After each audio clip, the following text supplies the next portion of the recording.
Good morning, everybody. I'm John Self. Welcome to Career Live. It's a great day. You've got so many things on your desk, I know, to do. You've got career, you've got family, you've got your job performance, you've got continuing education. There's a lot to manage in your life.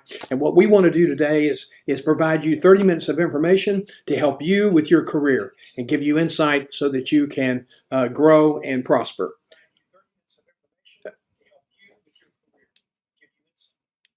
So, when you're a one-man show, there's so much going on, and it's really it's great to learn how to do this stuff. And so, thank you for being a patient viewer. Thank you for joining us again today.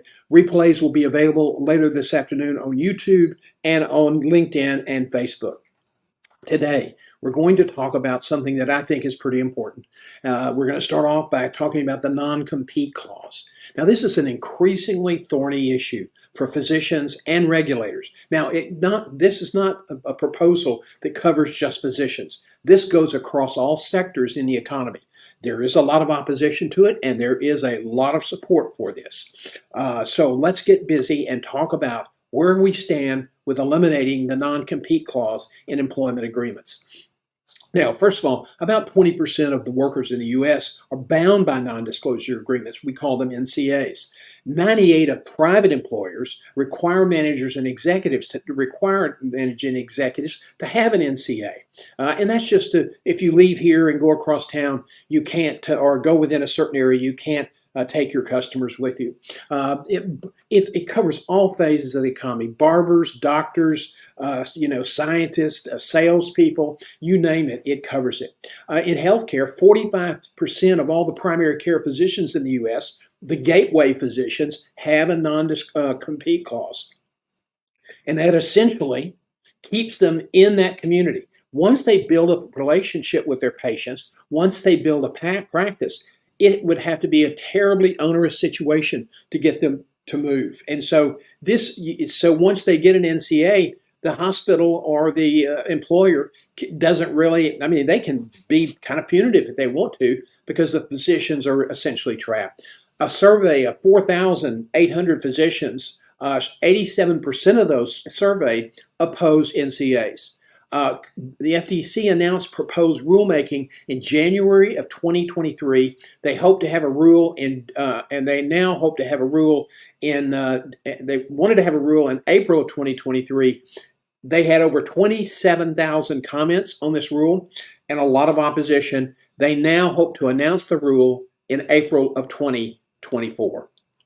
Now, the FTC estimated that a ban on NCAs, if you eliminated non-compete agreements, it would add $300 billion annually across all sectors in the economy. That's an extraordinary influx of spending, of savings, etc. So that is a significant impact from the NCA. And it implies that there are employers that are artificially keeping salaries low, benefits low, because they know the person that works for them doesn't really want to move or can't move within the market. Now, courts have historically ruled that, if it was a reasonable non-disclosure, you couldn't say, I'm a barber in Tyler, Texas, where I'm based, and I can't work, if I sign your employment agreement, I can't work anyplace else in Texas. That would not clearly be upheld in court. If you said within the city limits of Tyler, Texas, perhaps that might be enforceable. Smith County, a little less so. But I'm not a lawyer, but I've dealt with these agreements. I've dealt with these disputes forever. Now, 4 states now have bans on NCAs. Minnesota's law took effect last summer. Oklahoma, North Dakota, and California, their bans began in the 19th century. And as I said, there have been 27,000 comments on this proposed rulemaking, and there was stiff, considerable pushback from the Chamber of Commerce and several large companies.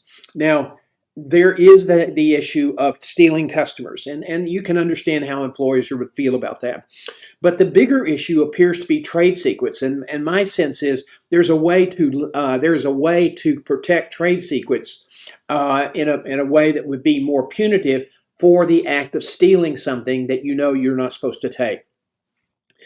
Moving across town for a better job more income to support your wife and family or your husband and children. That doesn't sound like it's fair. So I personally favor a rule that would make stealing secrets, company information punitive, and protect the employees' right to make reasonable moves within the market. Now, again, this is set to come out in April of 2024, and so it's possible that it will be challenged.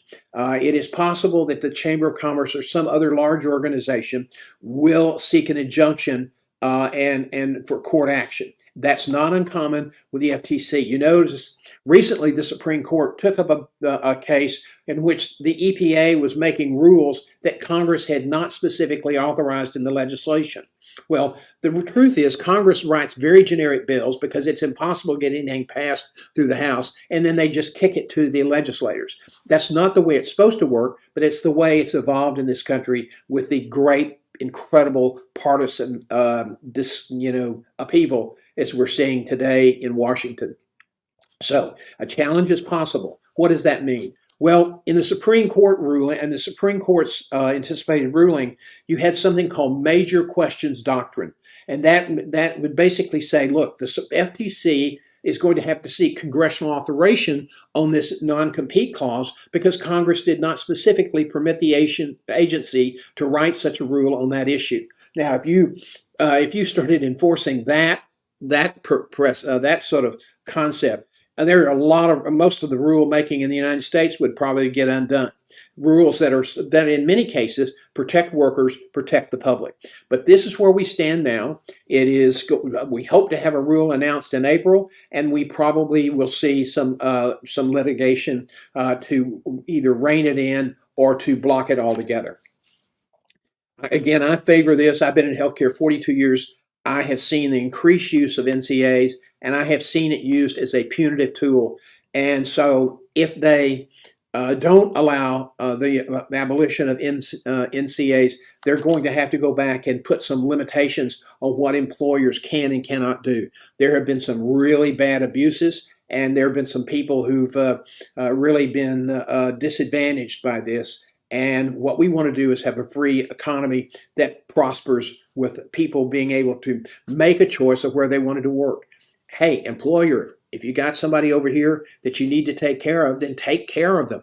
Don't try to hold them in line with a contract they signed 10 years ago. Okay, let's go to another issue that I think is also very, very interesting, and that is the economy is rocking. So why are there so many management and executive layoffs? This is interesting. The healthcare industry just had its largest single period of employment in its history in 39 years. And yet we are still seeing layoffs across the country in health systems and in individual hospitals. Amazon's announcing they're laying off in some of their healthcare business. So why is this happening? Well, it's a kind of an interesting phenomenon. First of all, let's look at the broader market. Google layoffs, and Google layoffs, and you will get 51 pages of big to small firms that laid off employees last year. 51 pages, and there were some big, epic layoffs. And Google was one of the biggest and started early in 2023. And everybody thought, okay, this is the end. The economy's going to tank. Well, it didn't. But what Google has now said is we will continue to lay off in a targeted manner.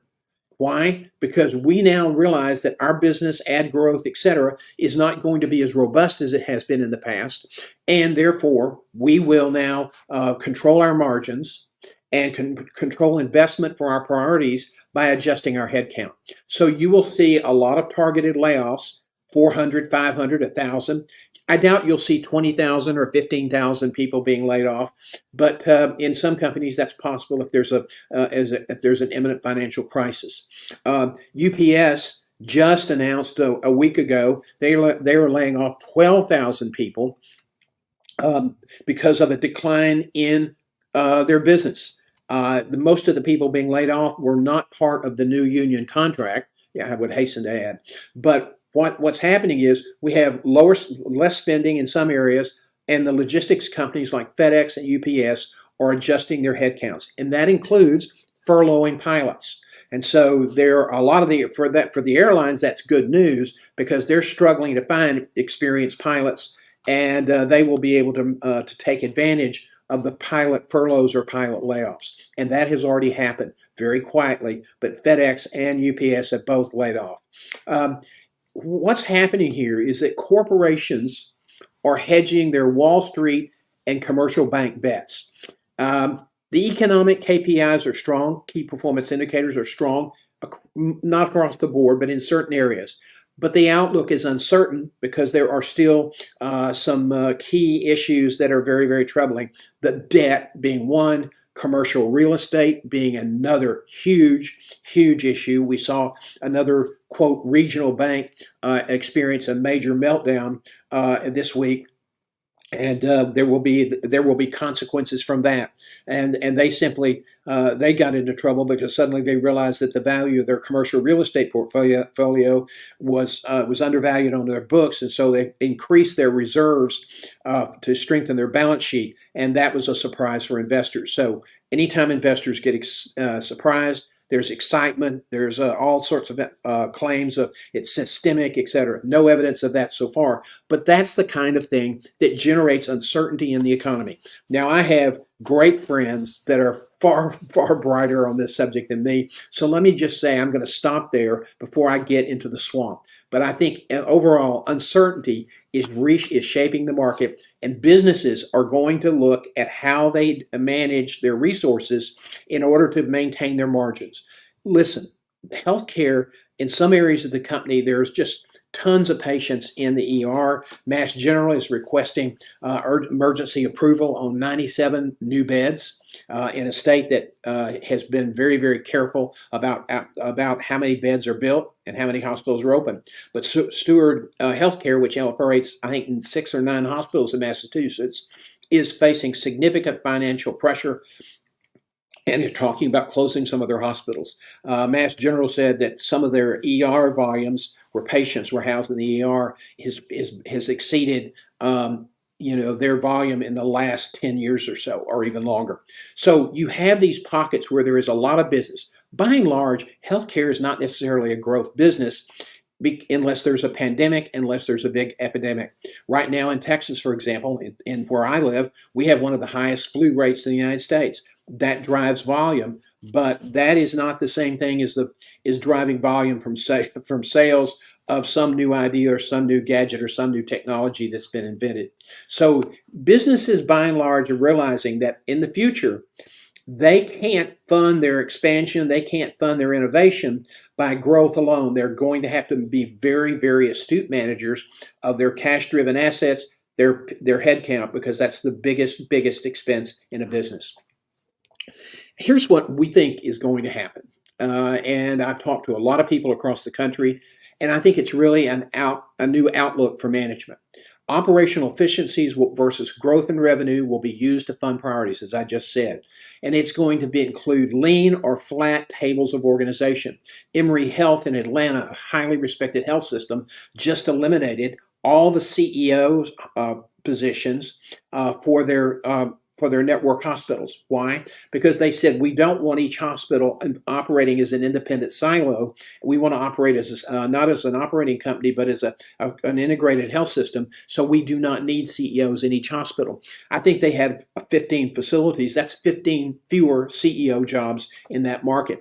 And you're going to have people that will be displaced because they don't want to step back in their career. So now you have 15 more people added to the job market looking for hospital CEOs. And I will tell you, that's a crowded market. Every CEO that I'm currently coaching estimates there are between 75 and 200 to 250 applications for every job they're called about. So this is a really significant issue of competition. The other thing I think you're going to see outside the executive and management levels is just-in-time employment for specific assignments. Now, if you check in, one of my favorite hotels in the country is the Palmer House in Chicago, legendary hotel.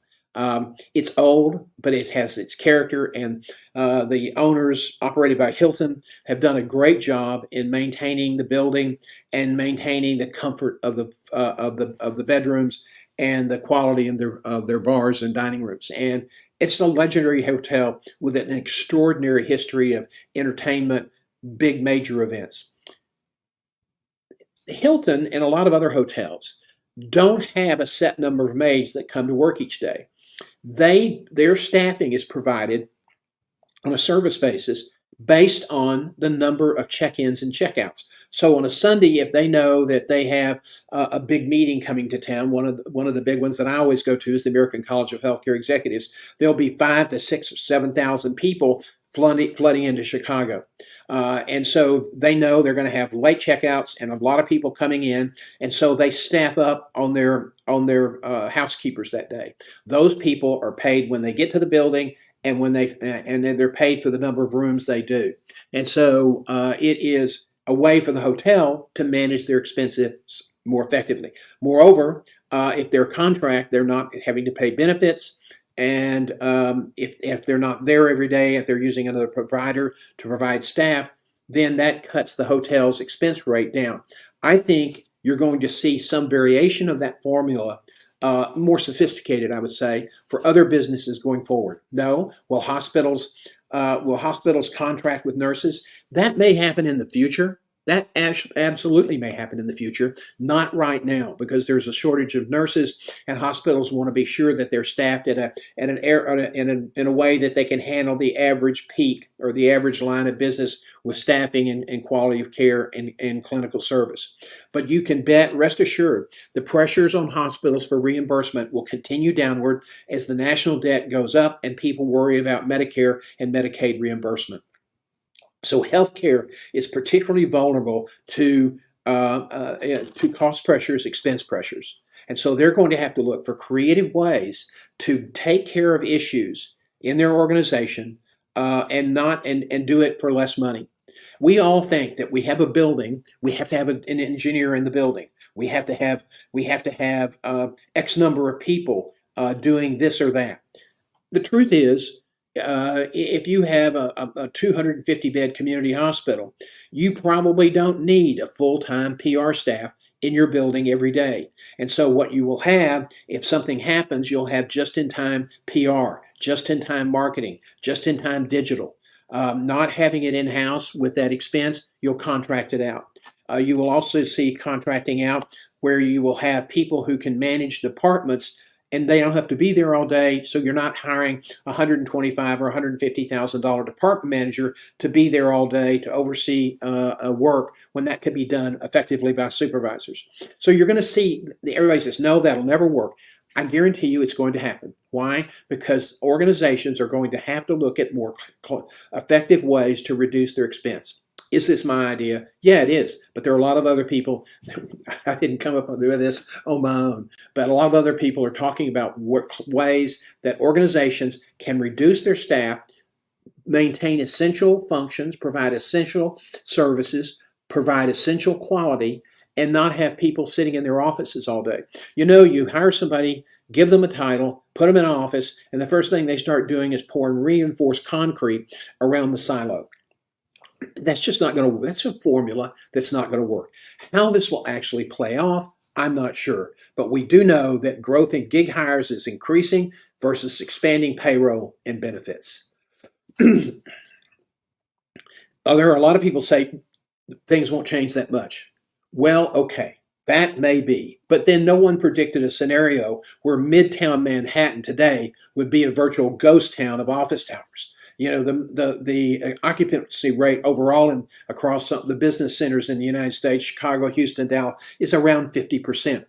People said, oh, well, these people are going to be forced to come back. There are return to work orders now in a lot of companies that the employees just simply are getting around.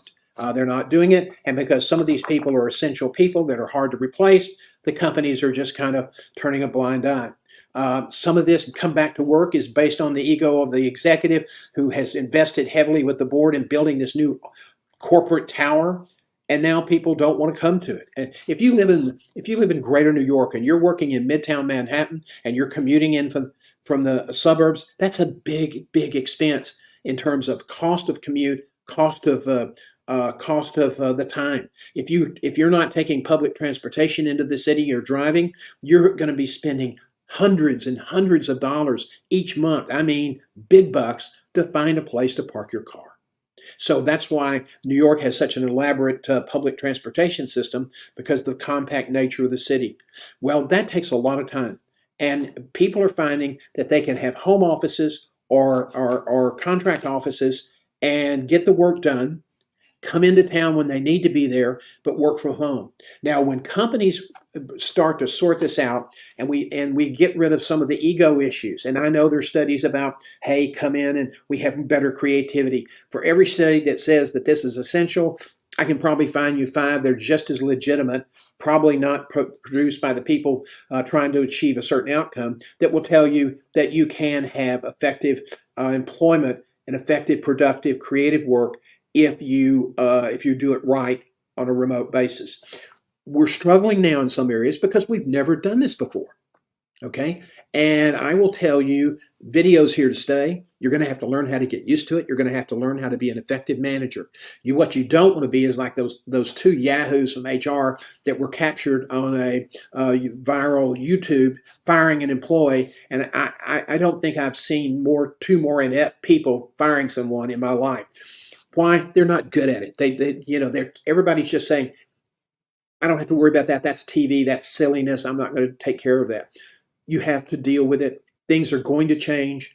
New York, Midtown Manhattan, and other areas of the city, the office rent, the office occupancy is just stunning, and that it has a trickle down effect. All the restaurants, bars, dry cleaners, and everybody else that had businesses in the city, and so things are changing. I'm not sure how fast it's going to change, but I don't see a time when we're going to be building these elaborate corporate monuments to somebody's ego. Okay, managers and executives cannot draw a line in the sand. I am not going to take a contract job. God, I've heard that so many times in my coaching practice. Listen, there's a new normal, and the employment model will be unlike anything we've seen before. Is it complete? Is it here yet? No, but it's coming. And so you're going to have to learn how to adapt to change and have a more creative vision for earning a living. This will be essential. Somebody said, I can see a time, he's a communications director. I can see a time, instead of making $250,000 working for one corporation, I can see myself building a small little company and contracting out to 6 or 7 or 8 corporations and doubling my money and having a better quality of life. So there will be variations of the theme. There will be people who are doing PR, people who are doing marketing, people who are doing things that have to happen in a business, but you don't have to be there every day for that to happen. And so you'll see those functions to be the first that move into this adaptive contract gig market. Now, how we work from a gig contractor engagement to being a new employee structure, many managers and executives will become corporate entities serving multiple clients or employees. And you can't draw a line in the sand and say, I am not going to do this. Because you know what? You actually probably will have to do this if you have a job or an expertise in certain areas. So as an actor was once told that he was supposed to come on the stage, and somebody, when they broke a chair in a fight in a scene, the chair wedged under the door, and the actor said, I can't get in, and the director said, stop.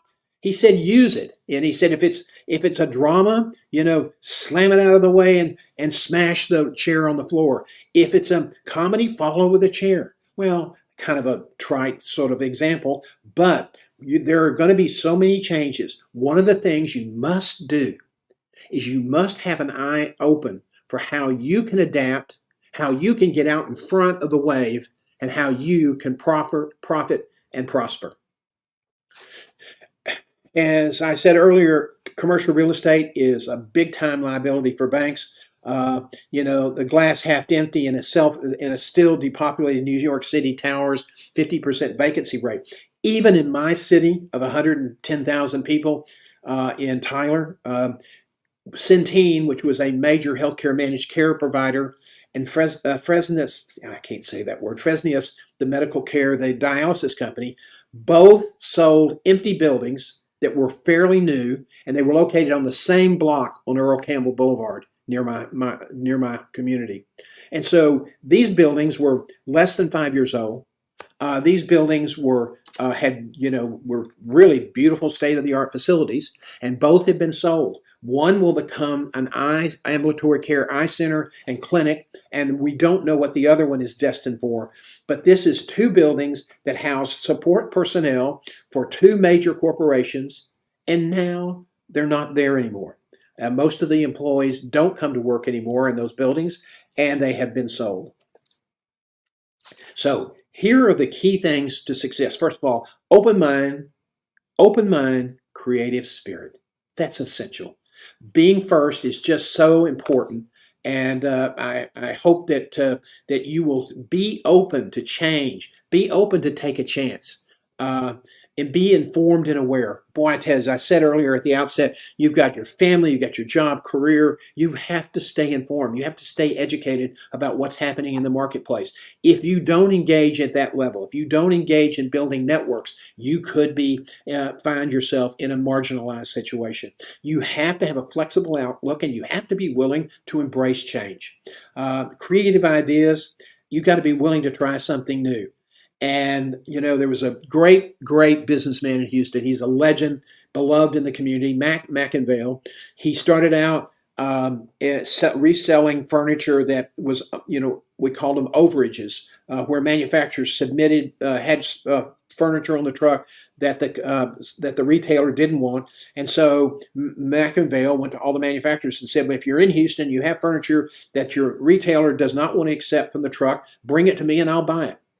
And he built a kind of company called Academy. And originally, his showroom was a bunch of Jim Walter display homes that he kind of cobbled together. And he started doing really well. And he was on TV all the time. He would jump up at the last minute, his clothes, hold up a fistful of dollars and said, "Gallery furniture will save you money." And he was once asked, what's the secret to success? And he said, late to bed, early to rise, work like hell, and advertise. Well, I think you need to be late to bed, early to rise, and just say, yes, I can. Hey, I hope this has been helpful information. I know it's sort of a scattershot of ideas that I think we're going to have to think about and deal with going forward. Is my crystal ball perfect? Oh, God, no. But I see those ideas as being able to gain traction in some form, and I think it'll be widespread in the next 5 to 8 or 9 years. So be attuned to how the market's changing. If you say, I want this much money and I want a good benefit package, and if I don't get that, I'm not taking the job. Don't say no. Keep your mind open. Be flexible. Look for ways to leverage. That's what you're going to have to do going forward. I really, really do appreciate all of you joining us today. Thank you so much. I really enjoy doing this. Now tomorrow we have at 11 a.m. we have the question time, and I'll be answering questions. We got so many questions last week during the stream and after we finished, so I'll be answering more of those questions. If you want to submit questions tomorrow, you can do it in the chat, or you can send it to me today or tomorrow morning at info@johngself.com. It's 8 a.m. We're time to close. We hope that you'll join us tomorrow at 11 a.m. Next week on Tuesday, we have Lunch and Learn, and Wednesday at 4, we have office hours, and we've got some great stuff planned. So join the lectures. If you know people that are struggling in their career, struggling with their job search, and have them visit your career community page at johngself.com. For a low monthly membership cost, you get access to a lot of rich resources that will help you with your career, and you also get significant discounts on one-to-one coaching. Thanks, everybody, and have a great afternoon.